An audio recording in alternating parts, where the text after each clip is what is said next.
Multi-state धारकांच्या विरोधातील ठेवीदारांच्या दंडुका मोर्चाला पोलिसांनी नोटीस पाठवून मोर्चा रोखला। मल्टीस्टेट धारकांच्या विरोधातील ठेवीदारांचा मोर्चा हा डॉक्टर आंबेडकर पुतळा या ठिकाणी पोलिसांनी कलम 149 ची नोटीस देत हा मोर्चा थांबवला आहे। बीड शहरातील Dnyanradha multi-state, Chhatrapati multi-state, Saira multi-state, Rajasthani multi-state यासह अन्य खाजगी मल्टीस्टेट बँका या ठेवीदारांना ठेवी देण्यात असमर्थ ठरल्या आहेत। वेळोवेळी ठेवीदारांनी मागणी करूनही त्यांना त्यांच्या ठेवी गेल्या अनेक महिन्यापासून दिल्या जात नाहीत। यामुळे स्वाभिमान संघटनेचे जिल्हाध्यक्ष सचिन उबाळे यांच्या नेतृत्वात डॉक्टर बाबासाहेब आंबेडकर पुतळा येथून जिल्हाधिकारी कार्यालयावर ठेवीदारांचा दंडुका मोर्चाचे आज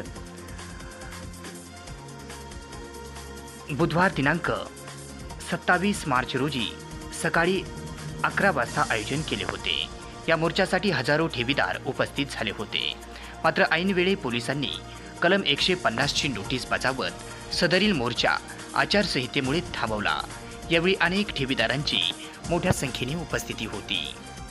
स्टेट धारक तारीख पे तारीख देण्याचं काम करतात, म्हणून आज जिल्हाधिकारी कार्यालयावरती मल्टीस्टेट धारकांना दंडुका दाखवण्याच्या निमित्तानं आम्ही मोर्चाला दंडुका मोर्चा असं नाव दिलं होतं।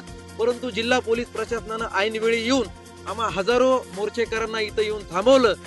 मी शासनाला आणि प्रशासनाला आपल्या माध्यमातून सांगू इच्छितो की या बीड जिल्ह्यामध्ये आणि मराठवाड्यामध्ये काल परवा दिवशी आमचे पालकमंत्री, माजी पालकमंत्री, जिल्ह्याचे खासदार, आमदार, लोकप्रतिनिधी यांचे जे काही जिल्ह्यामध्ये आगमन झाल्यानंतर जे मोठमोठे भव्य दिव्य सत्कार झाले, त्याला आचारसंहिता नाही का? त्यांनी आचारसंहितेचा भंग केला नाही का? तिथं काय फक्त 2च लोक होते का हार घेऊन उभा? तिथंही हजारो 1500 लोक उभं होते। त्यांना मात्र थांबवण्याचं काम केलं नाही। परंतु आम्ही आमच्या कष्टाचे, घामाचे, न्यायाचे, मोलमजुरीचे पैसे आम्ही वापस मिळण्यासाठी रस्त्यावर उतरलो असता आम्हाला आदर्श आचारसंहितेचं कारण देत आम्हाला थांबवण्याचा प्रयत्न केला। परंतु ठेवीदारांच्या वतीनं सर्व ठेवीदारांना विश्वासात घेऊन आम्ही भारतामध्ये लागलेली निवडणूक, या निवडणुकीची आदर्श आचारसंहितेचं पालन करीत आज पोलीस प्रशासनाचं म्हणणं आम्ही आज ऐकलेलं आहे।